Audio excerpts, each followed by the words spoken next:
une PDG noire de 48 ans, est entrée dans son propre hôtel de luxe. Et on lui a dit « Nous sommes complets, réservés aux clients seulement ». Elle n'a pas discuté. Elle a passé un coup de fil, et tout a changé. Elle ne voulait rien d'extraordinaire. Pas de fête de bienvenue, pas de tapis rouge, juste une clé, un lit douillet et une nuit pour se ressourcer avant une réunion du conseil d'administration. Elle n'avait pas prévu d'y assister en personne. Mais lorsque Vanessa Claiborne a franchi les portes vitrées tournantes de l'Oakmark Grand Hotel à Des Moines, dans l'Iowa, rien ne s'est passé comme prévu. Elle est entrée avec cette confiance tranquille, qui n'a pas besoin d'attention. Ses mocassins souples ne claquaient même pas, son pantalon tailleur n'était pas voyant, et son chemisier en soie bleu poussiéreux était simple mais propre. Un sac de toile était accroché à son épaule. Pas d'assistante, pas d'entourage. Elle ressemblait à n'importe quel client, ou peut-être à quelqu'un qui essayait de l'être. Derrière la réception, une jeune réceptionniste mordillait le bout de son stylo, ses ongles en acrylique tapotant contre le clavier. Elle a levé les yeux et a offert un sourire de routine, du genre réservé aux personnes que l'on s'apprête à éconduire. « Enregistrement ?»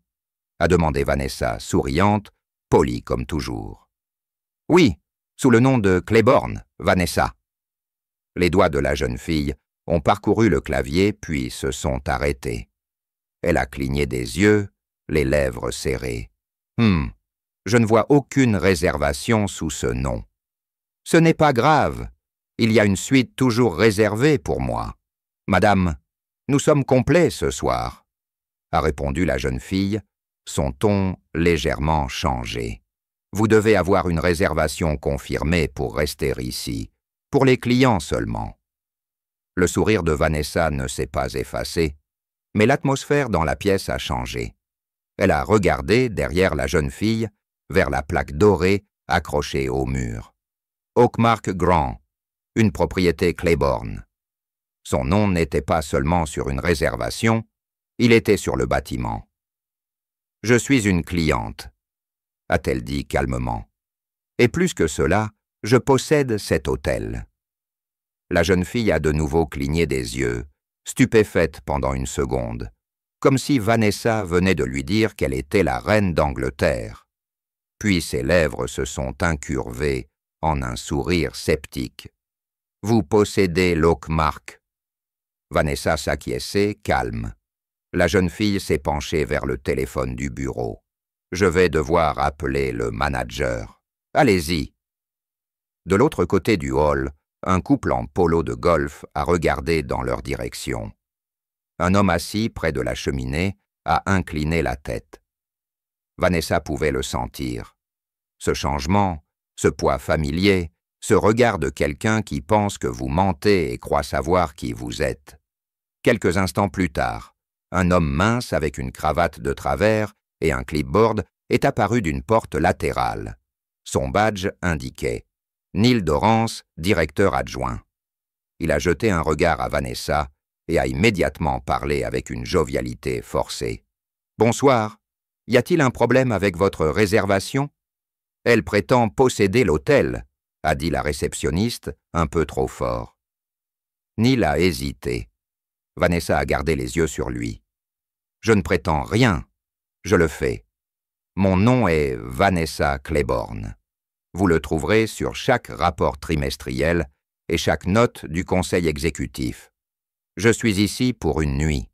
Vous devriez avoir une suite réservée sous le bloc propriétaire. » Neil a ajusté ses lunettes. « Bien. Donnez-moi juste un instant, s'il vous plaît. » Il s'est tourné vers l'arrière, murmurant quelque chose dans son talkie-walkie. Vanessa s'est restée immobile. Elle ne s'est pas agitée, n'a pas élevé la voix, mais l'atmosphère devenait plus lourde. C'est alors que la sécurité est apparue, pas de manière agressive, pas avec les mains sur les armes, mais assez pour faire passer un message. Un garde se tenait près des ascenseurs, l'autre près du bar à café, au cas où. Le regard de Vanessa ne s'est pas détourné. Elle n'a pas bronché, mais à l'intérieur, elle sentait cette colère tranquille monter dans sa poitrine. Pas parce qu'il ne la reconnaissait pas, mais parce qu'il pensait qu'elle n'avait pas sa place. Encore une fois, elle aurait pu sortir sa pièce d'identité, montrer des emails, des actes de propriété, des photos de l'inauguration il y a 6 ans. Mais à la place, elle a reculé, sorti son téléphone et passé un seul appel. C'est tout ce dont elle avait besoin. Mais elle savait que ce n'était pas seulement une question de chambre. C'était bien plus profond, et les gens autour d'elle allaient l'apprendre à leurs dépens. Vanessa n'a pas fait les 100 pas. Elle n'a pas soupiré, ni regardé l'heure, ni commencé à enregistrer comme certains auraient pu le faire. Elle s'est simplement tenue dans un coin près du pilier en marbre, le téléphone toujours en main, attendant calmement. L'appel n'avait duré que 26 secondes. Elle n'avait pas eu besoin de beaucoup expliquer, ni même d'élever la voix. Elle avait juste donné son emplacement, son nom et dit « On m'a refusé l'accès à ma propre propriété. Je veux que cela soit résolu immédiatement. » Et puis elle avait attendu. À la réception, la réceptionniste continuait de taper, comme si l'écran pouvait changer la réalité. Neil, le directeur adjoint, est revenu avec un dossier à la main. Il avait l'air nerveux, mais en voyant Vanessa toujours là, calme, il a adopté un ton différent. « Mademoiselle Claiborne, a-t-il dit en insistant sur le nom cette fois, je pense qu'il y a eu un malentendu. Nous voulons juste vérifier. » Vanessa l'a interrompu doucement. « Vous pouvez vérifier autant que vous voulez. Je ne bouge pas. » Neil a regardé derrière elle vers le garde de sécurité qui n'a pas bougé. Le personnel était figé dans une impasse silencieuse, ne sachant pas s'il fallait escalader ou s'excuser. Aucune option ne semblait sûre. Elle a remarqué les regards. 3 femmes assises près de la fenêtre chuchotant derrière leurs mains, un jeune homme tenant son ordinateur à moitié ouvert, feignant de ne pas écouter. Le portier ne saluait plus personne. Et c'est alors qu'elle l'a vu. La réceptionniste, vérifiant son téléphone sous le bureau, scrollant, cherchant probablement son nom sur Google, s'attendant probablement à ne rien trouver. Cela aurait été drôle si ce n'était pas si familier, parce que cela se passait toujours de la même façon. Les gens pensaient savoir à quoi ressemblait le pouvoir, à quoi ressemblait le leadership, à quoi ressemblait la propriété. Et quelqu'un comme elle, peau brune, cheveux texturés, tirés en une bouffante soignée, sans sac à main de designer, sans bijoux, tape à l'œil, ne correspondait pas à cette image. Alors il la remettait en question. C'est ça qui faisait mal. Pas le refus, mais le fait que cela ne soit même plus surprenant. Elle s'est souvenue d'un autre hall d'hôtel, des années auparavant, à Milwaukee. Elle avait 28 ans, venait d'être promue vice-présidente, portait des talons qui lui causaient des ampoules et un costume de taille trop grande parce que c'est tout ce qu'elle pouvait s'offrir. La sécurité l'avait suivie dès son entrée. La seule chose qui l'avait sauvée, c'était le directeur financier qui était descendu pour l'accueillir en personne. Elle n'avait pas oublié ce jour. Et la voilà, 20 ans plus tard, encore en train de prouver qui elle était. Dans un bâtiment avec son nom sur les documents, elle a soupiré doucement, parcourant la pièce du regard. Pas d'excuses encore, pas de correction, juste le tic-tac de l'horloge et les gens essayant de ne pas trop la fixer. Et puis l'ascenseur a sonné. 2 hommes en sont sortis. L'un en costume gris avec un clipboard, l'autre en sweat à capuche de la compagnie. Aucun des deux n'avait l'air de faire partie du personnel de l'hôtel. Ils avançaient avec détermination. Vanessa les a immédiatement reconnus. Brent Kessler, vice-président régional, et Carlos Reno, directeur de district. Cette fois, c'était leur visage qui trahissait une lueur de panique. Brent s'est approché rapidement, hochant la tête vers Neil, sans même s'arrêter. « Mademoiselle Claiborne, nous sommes désolés, je viens de recevoir l'appel. » Carlos l'a suivi essoufflé. « Nous allons régler ça immédiatement. » Neil a commencé à parler, mais Brent l'a interrompu d'un regard. La réceptionniste s'est figée sur place, les yeux écarquillés. Elle venait de réaliser qui était Vanessa. Son visage a pâli et elle a reculé lentement. « La suite 1202 a été libérée, » a dit Carlos en vérifiant sa tablette. « Le chauffeur a été redirigé pour vous emmener où vous voulez demain matin. Votre plateau de fruits habituel et votre commande d'espresso vous attendront. » Vanessa a esquissé un léger sourire. « Merci. » Mais elle n'avait pas fini d'observer. Elle voulait voir comment tout le monde réagirait maintenant qu'il savait qui elle était. Si leur ton changerait, leur posture. Elle voulait voir comment le pouvoir fonctionnait lorsqu'il entrait enfin dans la pièce. Parce que c'est une chose d'être méprisé quand les gens ne connaissent pas votre nom, mais c'en est une autre quand ils le connaissent et choisissent de le faire quand même. Carlos a pris Neil à part, sa voix basse mais tranchante. Brent était déjà au téléphone, parlant par phrases courtes de protocole RH et de fautes professionnelles. L'attention qui avait été dirigée vers Vanessa se retournait maintenant vers l'intérieur, ricochetant parmi le personnel comme une bille de panique. Vanessa n'a pas jubilé. Elle n'a pas croisé les bras ni levé le menton en signe de victoire.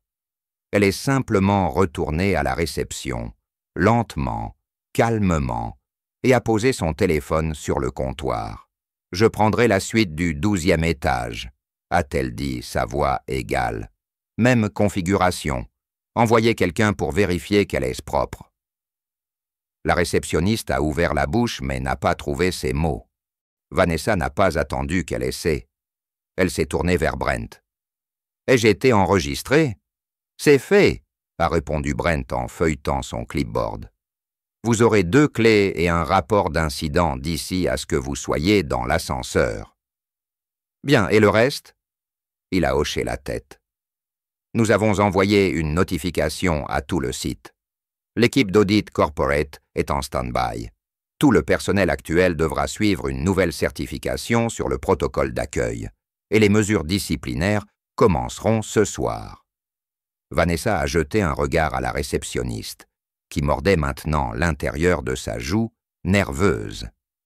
Ses ongles en acrylique tapotaient contre le bureau, mais le rythme avait changé. Ce n'était plus insouciant, mais anxieux. « Vous lui parlerez ?» a demandé Vanessa simplement. Brent s'est éclairci la gorge. « Oui, madame, en privé, avec les RH présentes. » Carlos semblait prêt à en dire plus, mais Vanessa a levé une main. « Je lui parlerai aussi. Pas maintenant, après m'être reposé. » Elle a pris les clés, a hoché la tête une fois et s'est dirigée vers l'ascenseur. Les têtes se sont tournées.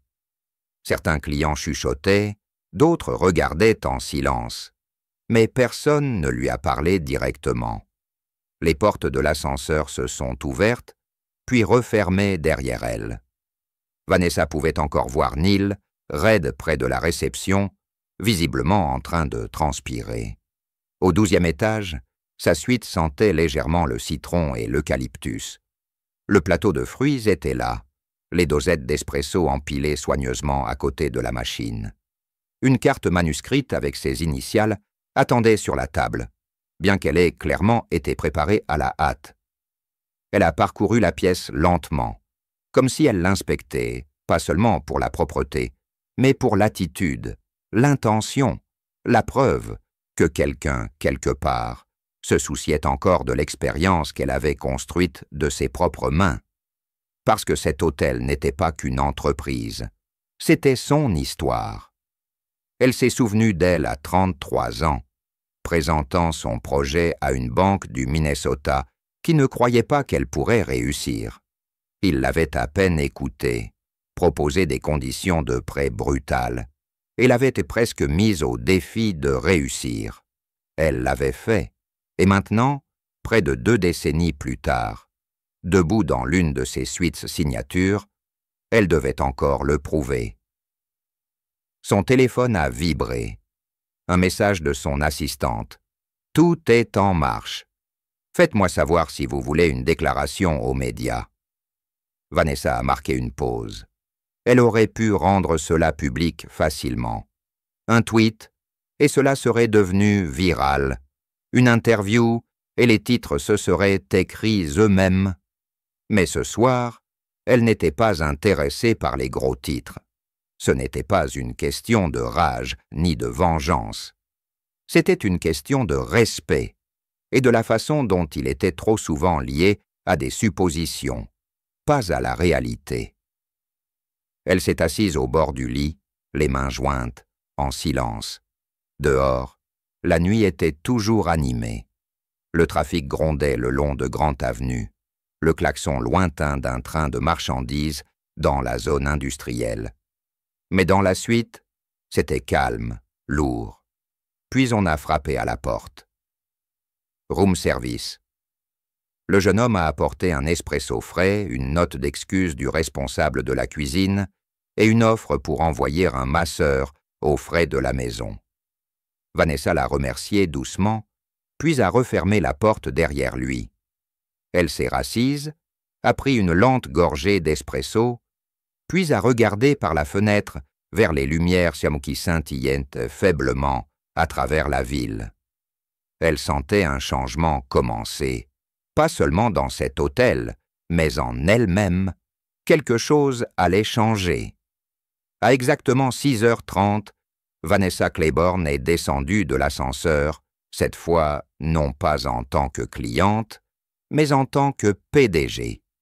Son tailleur était impeccable, d'un charbon profond, avec un chemisier ivoire, des talons qui résonnaient à chaque pas, et une concentration tranquille dans les yeux que personne n'osait interrompre.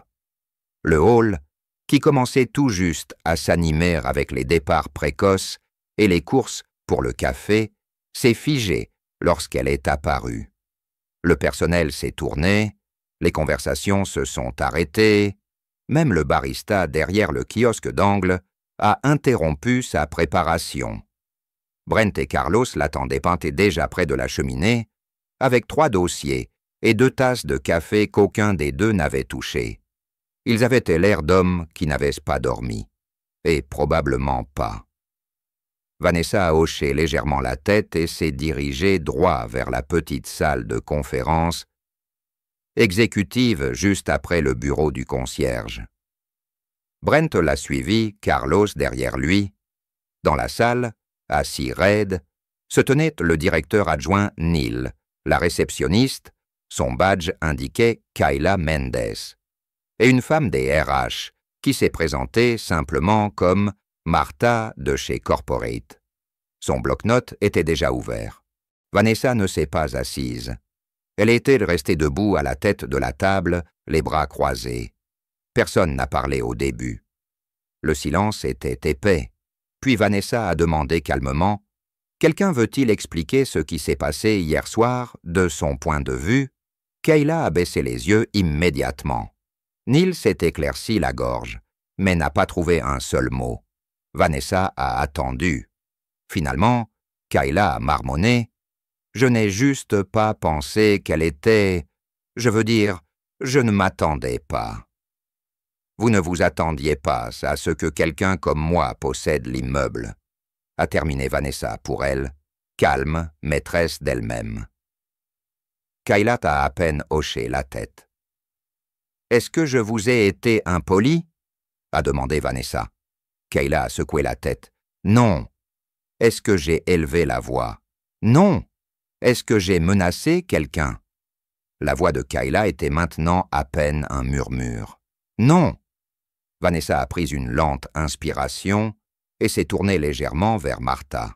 « Je ne veux pas que cela devienne un peloton d'exécution, » a-t-elle dit, « mais j'ai besoin de responsabilité. » Martha a acquiescé. « Compris. » Carlos a ajouté « Nous sommes prêts à émettre un avertissement formel et à la retirer de la rotation de la réception jusqu'à ce que la recertification soit terminée.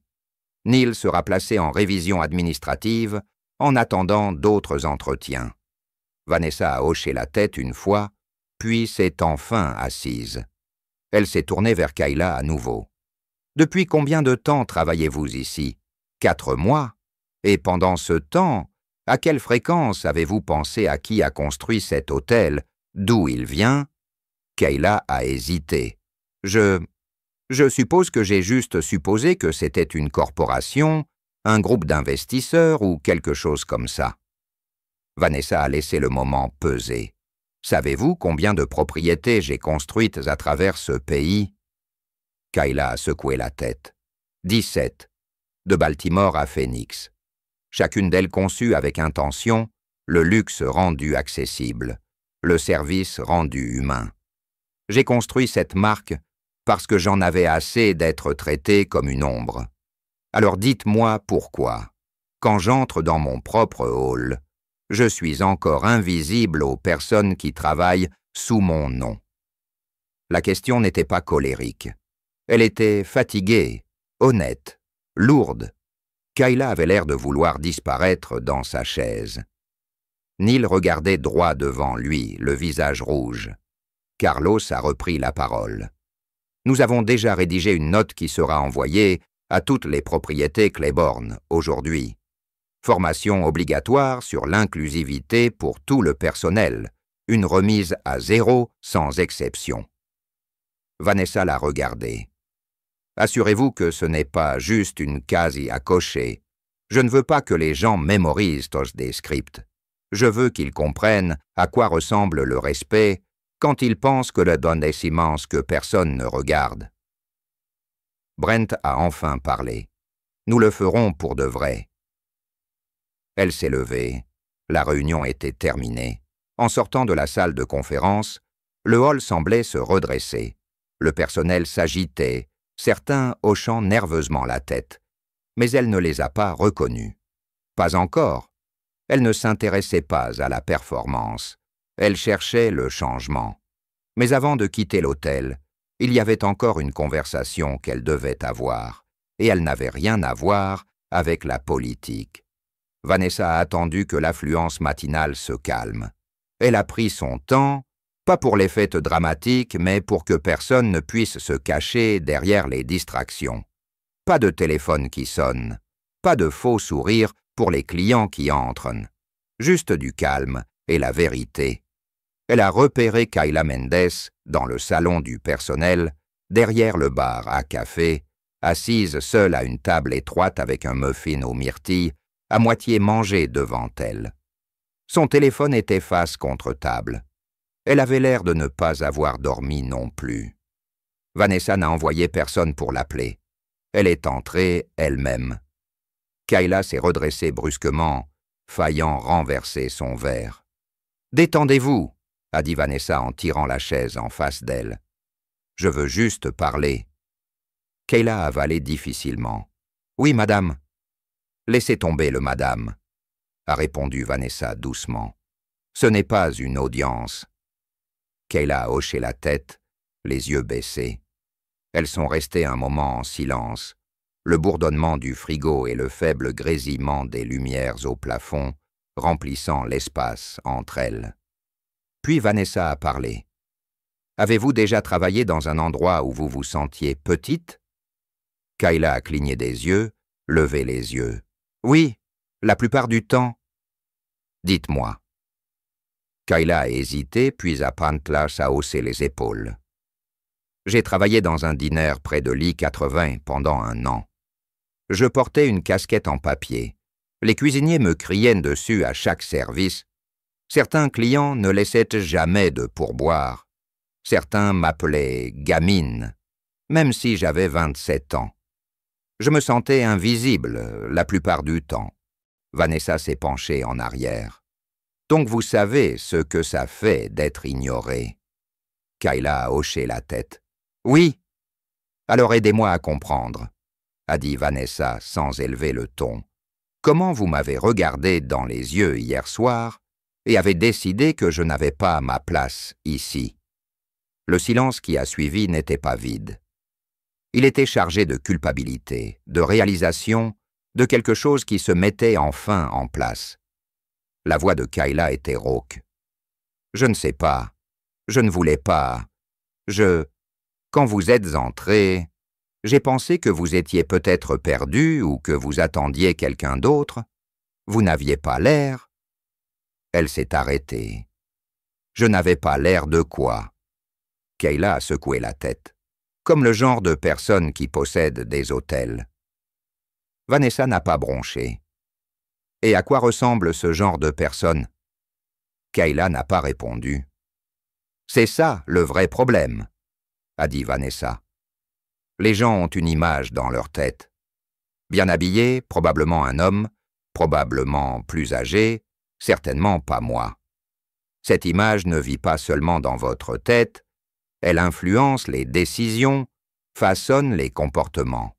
« Je suis désolé, » a dit Kayla doucement. « Vraiment, je sais que ce n'est pas assez, mais je le suis. » Vanessa a hoché lentement la tête. « C'est un début, mais je ne suis pas ici pour des excuses. Je suis venu parce que je voulais que vous me voyiez. Pas juste comme votre patronne, pas comme une leçon, mais comme une personne. » Kayla avait l'air confuse. « J'étais vous, une fois, » a continué Vanessa. « J'ai commencé comme réceptionniste. On m'a prise pour une femme de ménage plus de fois que je ne peux compter. On m'a appelée ma chérie et mon cœur, comme si je n'étais pas celle qui faisait tourner l'endroit. À chaque fois, j'ai dû choisir entre me battre ou laisser passer. Et quand je suis enfin entré dans la salle du conseil, je me suis dit que je construirais des endroits où des gens comme vous pourraient grandir. » Les yeux de Kayla s'étaient écarquillés. « Vous avez vraiment commencé comme réceptionniste ?» Vanessa a souri.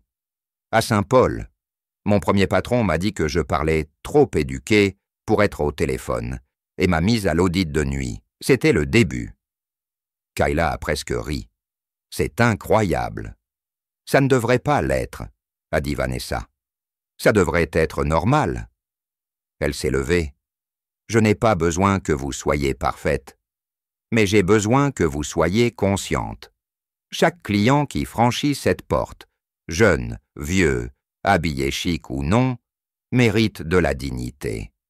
Commencez par là, et vous n'aurez plus jamais à vous remettre de moments comme hier soir. » Kayla s'est levée à son tour. « Merci de m'avoir parlé.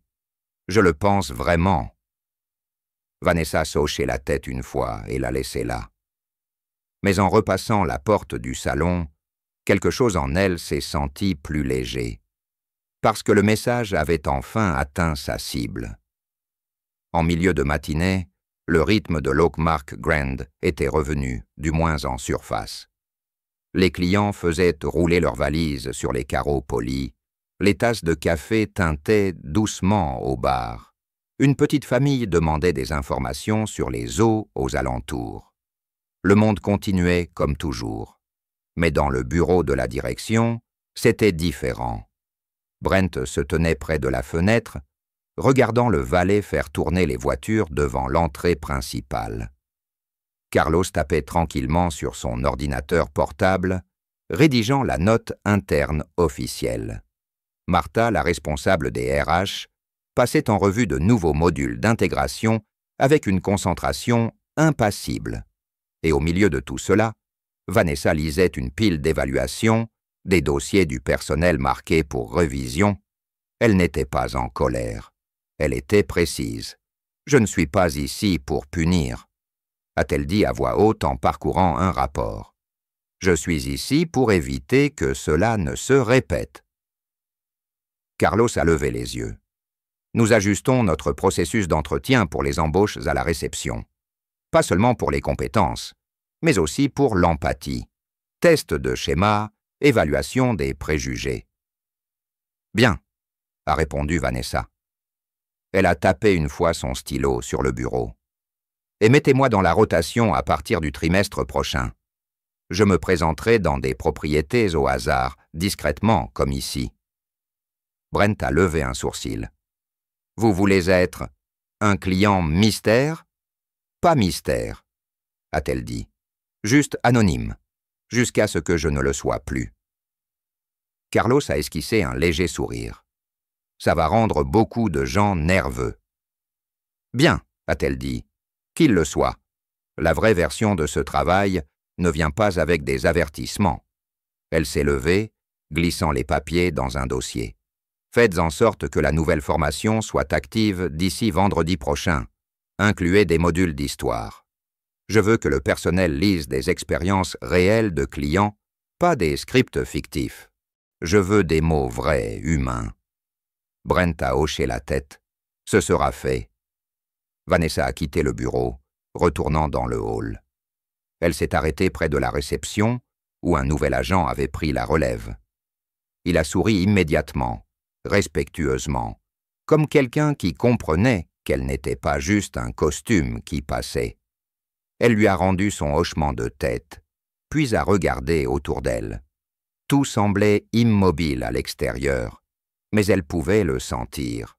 De petites fissures se formaient dans les vieilles habitudes. Et c'est comme ça que le vrai changement commence. Pas avec un communiqué de presse, pas avec des excuses publiques, avec des corrections discrètes, répétées jusqu'à ce qu'elles restent. Elle s'est dirigée vers l'ascenseur, retournant à l'étage pour prendre ses affaires. Son vol n'était pas avant la fin de l'après-midi. Il y avait du temps. Quand les portes se sont ouvertes au 12e étage, elle est sortie, ses talons étouffés par la moquette. Le couloir sentait légèrement le linge frais et le citron. La porte de la suite était entr'ouverte. Le ménage devait venir de finir. À l'intérieur, son sac était emballé soigneusement, fermé, son ordinateur posé sur le bureau, le chargeur enroulé. Tout était en ordre, sauf une chose, une note pliée, posée sur la table de chevet. Elle l'a ouverte. « Mademoiselle Claiborne, merci pour votre grâce. Je ferai mieux. »« Kayla ?» Ce n'était pas sophistiqué, pas d'enveloppe, juste du papier à lignes et une écriture soignée. Mais cela signifiait plus qu'une excuse d'entreprise préécrite ne le pourrait jamais. Vanessa l'a pliée une fois et l'a glissée dans son sac. En bas, une voiture l'attendait.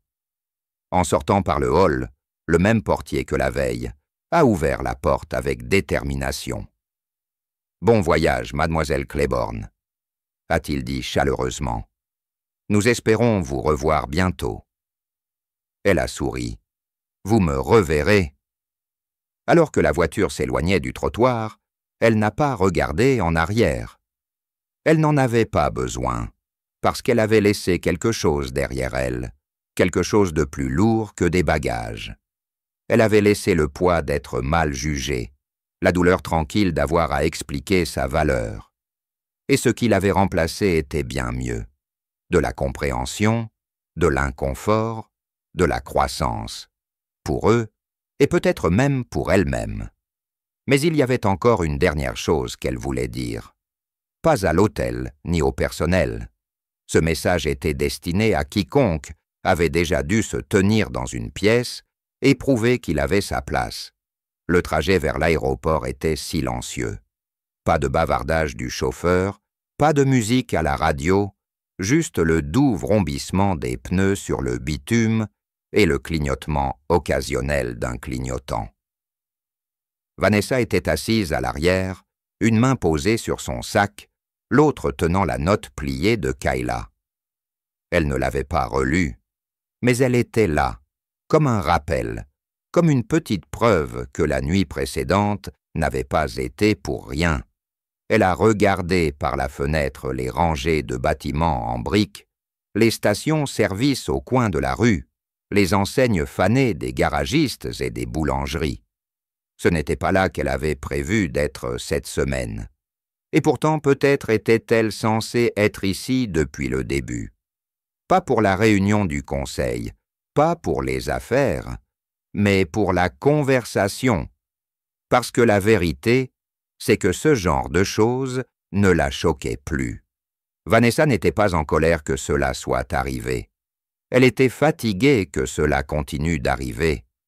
Fatiguée de voir sa valeur mesurée à travers des suppositions. Fatiguée de la façon dont les gens la rangeaient dans des catégories sans poser une seule question. Fatiguée de devoir expliquer des choses qu'elle n'aurait jamais dû avoir à dire à voix haute. Oui, ceci est à moi. Oui, je l'ai construit. Oui, je mérite d'être ici. Pourtant, elle ne gardait aucune amertume. C'était ça que les gens ne comprenaient pas. Vanessa ne portait pas d'amertume. Elle portait de la mémoire. Et la mémoire pouvait être puissante, si on savait s'en servir. Alors que les panneaux de l'aéroport apparaissaient au loin, elle a repensé à sa jeune elle, cette fille qui enchaînait les nuits en uniforme raide et chaussures bon marché. Pas de maquillage, pas de reconnaissance, juste la détermination, la conviction qu'un jour, elle bâtirait quelque chose que personne ne pourrait lui prendre. Elle l'avait fait, mais les bâtiments ne suffisaient pas. Parce que même avec 17 propriétés et une équipe de cadres sous ses ordres, les gens la regardaient encore et voyaient autre chose, quelque chose de moindre. Alors, que fait-on quand le monde refuse de vous voir? On s'assure de se voir soi-même, clairement, sans excuse, et puis on avance malgré tout. On tient bon, on parle avec assurance, on ne mendie pas la permission, on agit comme si la porte nous avait toujours appartenu. Vanessa est sortie de la voiture, a pris son sac et a hoché la tête au chauffeur. Aucun mot n'était nécessaire. Dans le terminal, les voyageurs pressés l'entouraient, leurs tasses de café et valises à roulettes dans un balai incessant. Les annonces d'Obaïl des haut-parleurs résonnaient sous les plafonds. Elle avançait discrètement, presque invisible à nouveau dans cette mer d'inconnus. Mais dans sa poitrine, quelque chose s'était apaisé. Elle avait transformé un moment d'humiliation en miroir. Un miroir pour que tous, dans cet hôtel, se voient enfin tels qu'ils étaient. Et les miroirs ne mentent pas. Ils vous montrent qui vous êtes vraiment. Elle espérait que Kayla en tirerait une leçon. Elle espérait que Neil apprendrait. Elle espérait que Carlos et Brent tiendraient leurs promesses.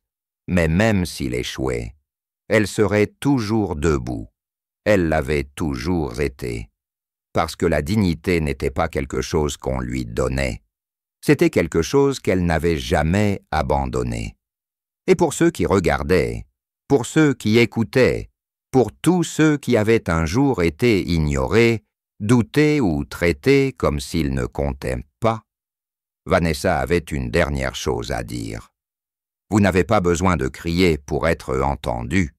Vous devez simplement savoir qui vous êtes et marcher comme si vous le saviez, à chaque fois. Laissez-les être mal à l'aise. Laissez-les apprendre. Laissez-les se demander comment ils ont pu vous méconnaître. Et quand ils vous verront enfin, faites en sorte qu'ils n'oublient jamais